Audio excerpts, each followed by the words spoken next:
Man, I remember I was broke, nigga. I was just be like, when I get my money, I'm spending on this, I'm spending on that. I always know I don't get some money, so I look at it like practice, like I was just getting ready for the bag, you know what I'm saying? Practice make perfect, nigga, you feel me? Yo, I'm money making Mitch. I need a money making bitch. I spent 200 on the kick, 1500 on the kicks.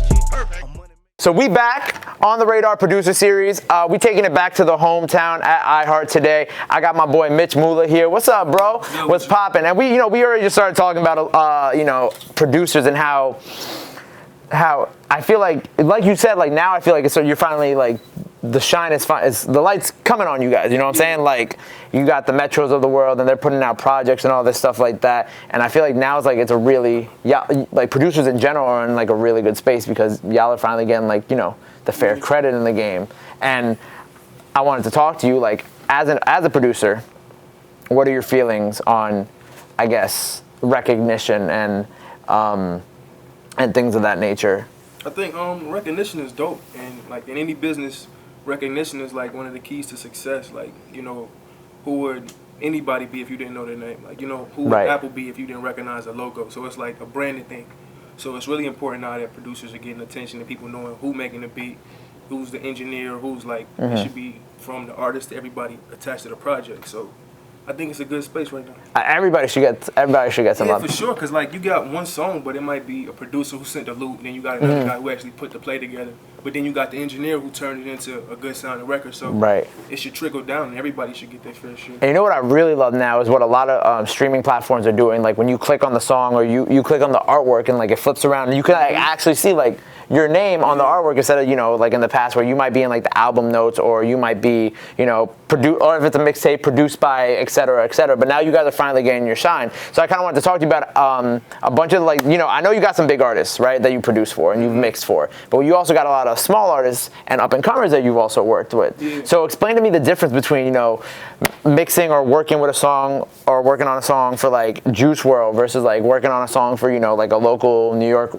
rapper or singer, etc. Well, like really every session is kind of different, and it depends on like how you meet the artist. Like some sessions I walked into, like I had a song with T.I. It was like a dancehall beat. Right. It's called We Want Smoke off of the We Want Smoke project. Right. That was the whole Hustle Gang. Hustle Gang. Yeah. Exactly. So like that session was just like random chance. Like went to the studio and Tip walked in the room like, yo, play some beats, and I played that beat and they jumped on it. So it's like even though he's a signed major artist, it's still like a chance that you just gotta take. But like even with Juice WRLD, I met him in January, like late January 2018 he dropped this project? Which one? The first one. Oh, the first one with Lucid Dreams. Yeah, it was last year. Yeah, so I met him before he signed to Interscope, like before anything. So that session was just like through a friend of a friend. Me and my management went down there, locked in with him for like 3 days. I did like 5 songs. So like it's just different. It's not really like the same, but working with him or it's like every artist has a different workflow and a different approach. So it's like up to the producer to figure out like, okay, how do I get what they got in their head out on this beat? You know what I'm saying? So like some artists who I do some songwriting for, like I might play the beat and just ask them like, yo, what do you think when you hear this beat? And then it goes from, you might feel like you want to beat somebody up when you hear, okay, let me translate that, help you translate that into a song that rhymes that people could dance to. Right.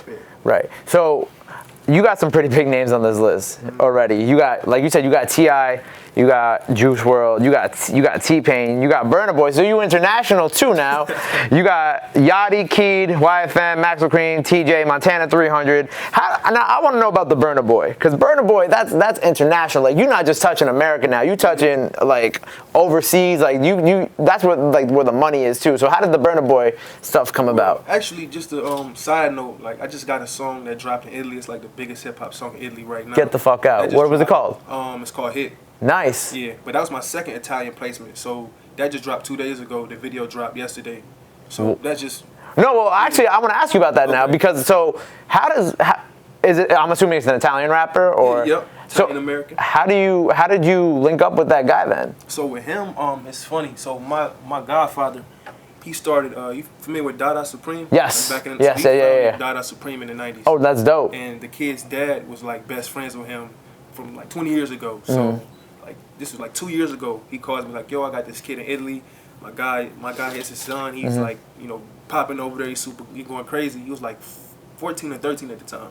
So the song that we dropped yesterday was actually like 2 years old. It was the first song we did, which I produced, engineered, and wrote. So yeah, that's how I linked up with him. But then last year I went over there. They brought me out to Italy last year on the line. Showed me a great time. We did like 3 or 4 records, and some of those are dropping this year as well.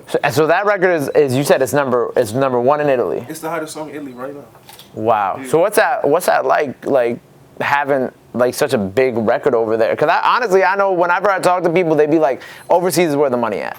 Because there you get to like, you touch more people. They're a lot more like interconnected over there, and like there's just like, it's a wider audience of people. I feel like overseas is, I mean, the money's everywhere really. It just depends on how you position yourself in the market. So like tapping into Italian hip hop scene where it's like growing. So not to discredit them, but they're at like, you know, 2008 when trap music became something. Right. They're kind of like behind us because of course America started the whole trap music scene. Yeah. So it's really important like tapping in with there. So yeah, like just being attached to those markets and being able to touch fans over there, it's a big thing. And you'll never really know, like, unless people really go to these countries, like go to England, go to France, go to Italy, you never really understand how big hip hop is and how much of an influence it is. Like, you go to Italy, you go to some of these clubs, like they know more of the words to these songs than I do, and I'm a hip hop producer. Oh yeah, I know. When I went to Italy when I was like 18, they was playing Fetty Wap in the club. I was really confused at the time because it was like Trap Queen Trap Queen had just come out like a year and a half before, and they was playing Fetty Wap, they was playing Wayne, they was playing all this different, and they knew every single word, and they didn't speak a lick of English either, which was crazy. So tell me about the Burna Boy record too. So the Burna while Boy we're talking international. About, I was in LA with my manager, and this was last year after the Juice WRLD record. This is like July, so a couple publishing companies started to reach out to try to do some publishing deals. So we met with one of the companies, and I forgot how, but they work with Burna Boy somehow. So long story short, they brought us to the studio. I actually had a session with Goody Grace. You familiar with Goody Grace? I'm not. So he's I don't know how to describe his music. He's like rock, but like he makes some fire stuff. You know what I'm saying? It's like rock. It's like rock hip hop, kind of like along the Juice WRLD, Trippie Redd type of. I wouldn't say that because he's more like true to his like rock roots. He's from Canada, you know what I'm saying? So it's like he's more just like punk rock with maybe a little bit of hip hop sprinkled in there. The hip hop is like, it's not the foundation of his music. The foundation is more like rock, but not like heavy metal, hardcore rock. Right, it's just like regular rock. Got you. But then it's like kind of popish. So you just got to check him out. But long story short, I went to the studio. I did a session with him first. So that's another artist they were working with. I did a song with him, banger. They loved the fire. Then Burna came through, and I played one beat. He jumped up, recorded the whole thing. Dope. Then we did another one, and it was just like that, like something random. Like I didn't go out there like, oh, I'm gonna go work with Burna Boy. I went out there to handle business. Let's see what this publishing offer is talking about, and you know. And then God just took the reins on that one. Yeah, it's funny though because I think his project dropped around that same time. No, it was August. This is the last project, or this was the African Giant project he just dropped, or the one before that. Okay. I think it's called the one that Ye was on. Yeah. So I was listening to Ye like.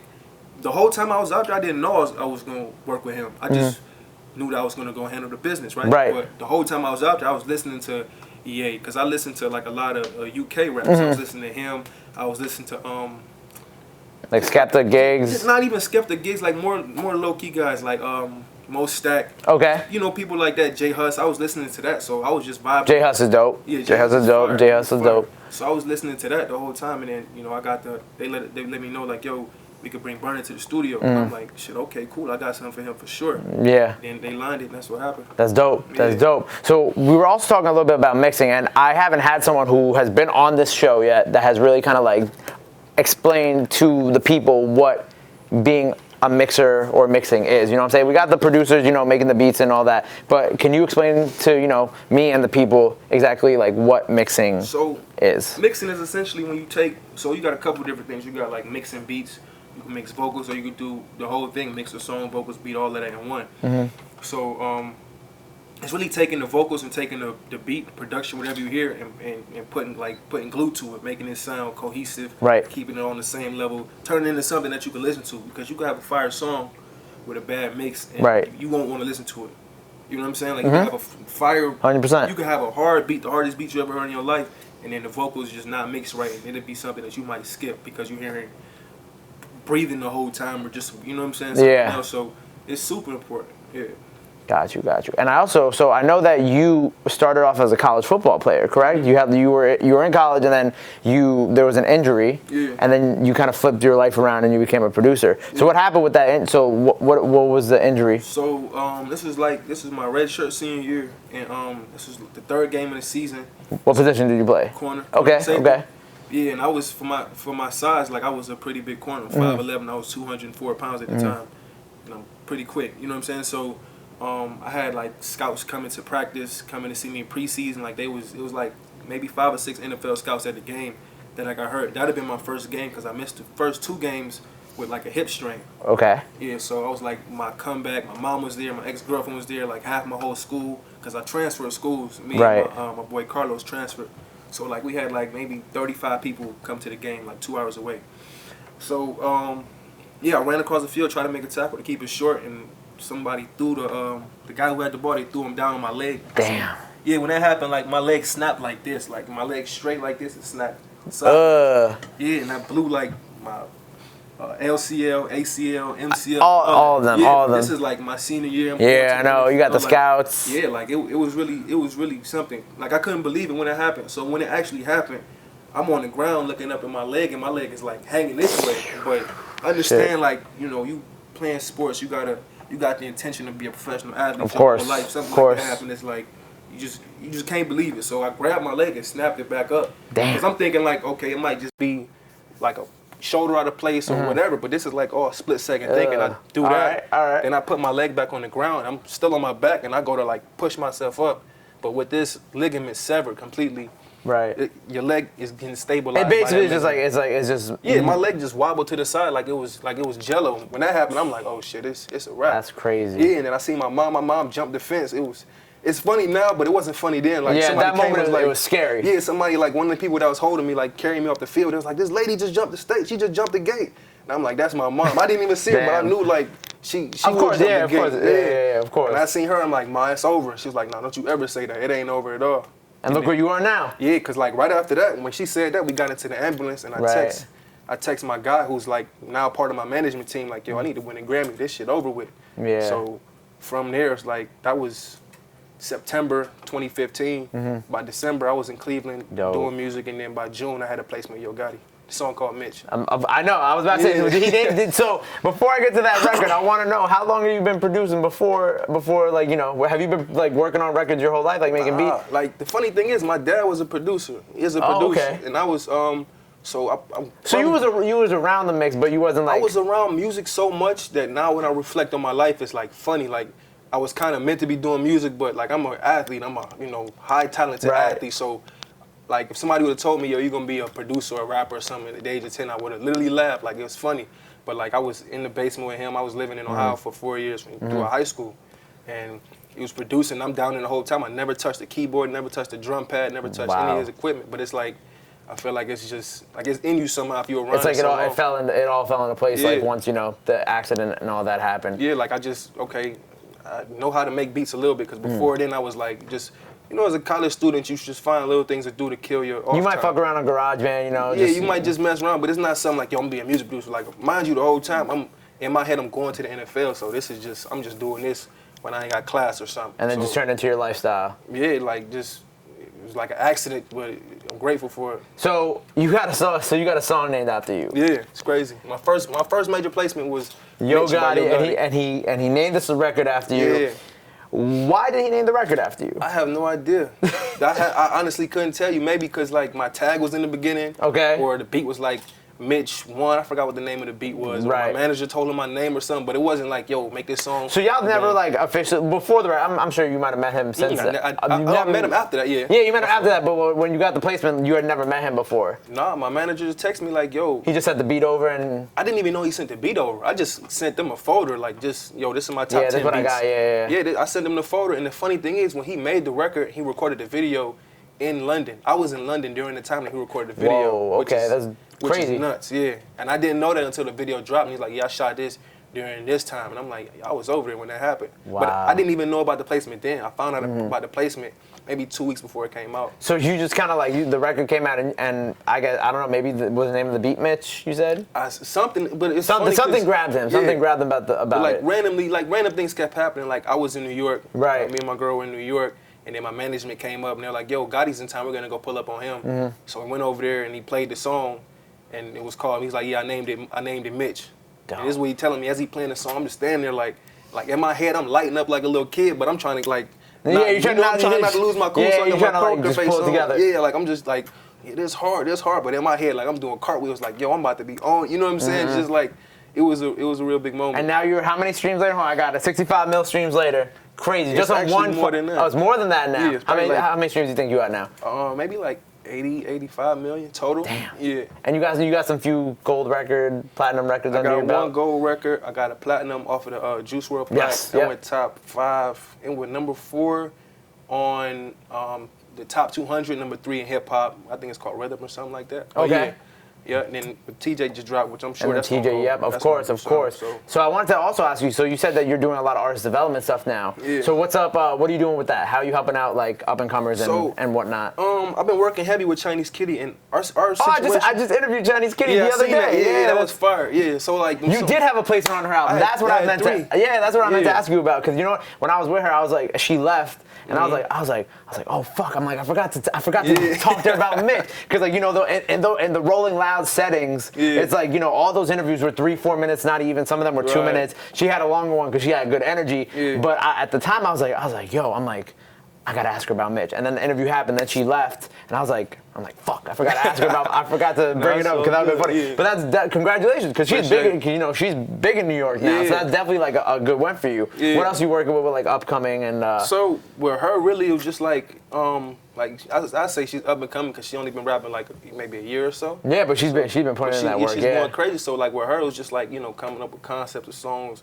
the beats. Like we do all of it at my studio at the house. So it's like with her, it's just like finding, like I was mentioning earlier about like, yo, like our workflow is literally what you hear when you hear this beat. Right. I feel like this isn't that. Okay, cool. Now let's turn that into something, you know, you shoot a video to, everybody dancing to, you go perform it. You know what I'm saying? So like with any artist that I'm working on that's not like signed to a major or like, because I'm independent myself, so I understand like you're not going to have access to all these resources. You're not going to get put in a room with 5 writers or 10 producers or like, you know, engineer on call whenever you need them. So like, I'm always kind of sympathetic to that cause, and I think that's really where some of the best artists come from. You know, any artist that's signed, they was once independent, and it took somebody to believe in them, whether it was a label or A&R, a producer, what have you. Because before Snoop Dogg was Snoop Dogg, it was, or Snoop Dogg was Snoop Dogg, and he linked with Dr. Dre, and then they, you know, they found chemistry. So like, I'm always really conscious of that. So with any, like I was saying, any independent artist is, yo, let's try to create a sound.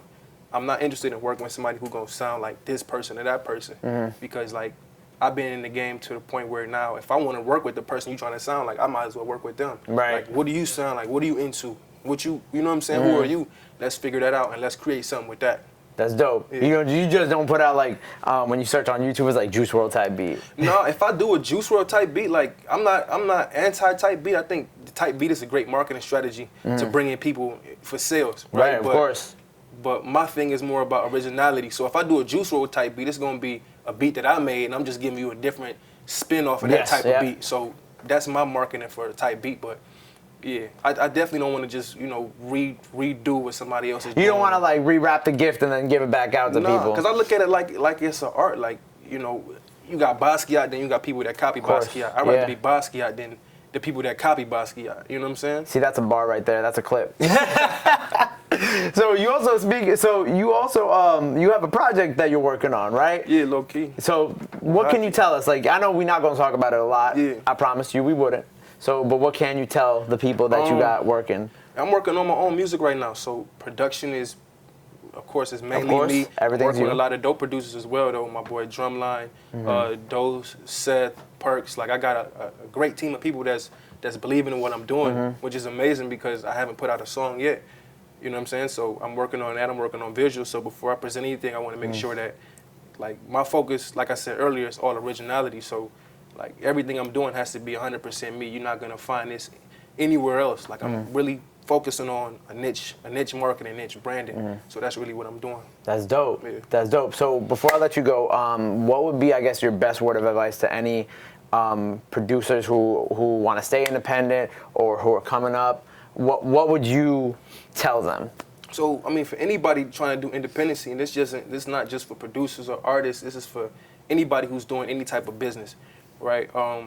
Leverage is key. So if you're doing independent, leverage is key. But you got to understand, like, I'm independent, but I also have to hire people to do things. I have to hire somebody, whether it's percentage based or funding. I have to hire somebody to go collect my streams. I have to hire somebody to go collect my YouTube. I have to hire cameraman on my own. I have to hire stylists for my videos. So independent isn't about doing it all on your own. Like, you're the CEO, but you have to establish different sects and departments inside of your company. Right. So I would say just look at yourself as an organization and what does your organization need? And you can use your leverage when it's time to get a deal. Like, you built it up to a certain place. You're not gonna buy me out from zero, because you're gonna get me at a great value discount if you come and sign me right now. Right. But I know my trajectory. I understand what I'm worth. So, like, I wouldn't sign something right away. Just wait till you feel like your catalog or whatever it is you're doing is worth whatever you want. Boom. Yeah. There it is. That's good. That's some great advice. I'm actually thinking about that now. I got my boy here working with me too. Yeah. All right. Well, thank you so much for coming and chopping up with me today. I'm looking forward to the new album. Looking forward to everything you got coming on. Yo, Mitch Mula on the Radar Producer Series. We'll see you next time.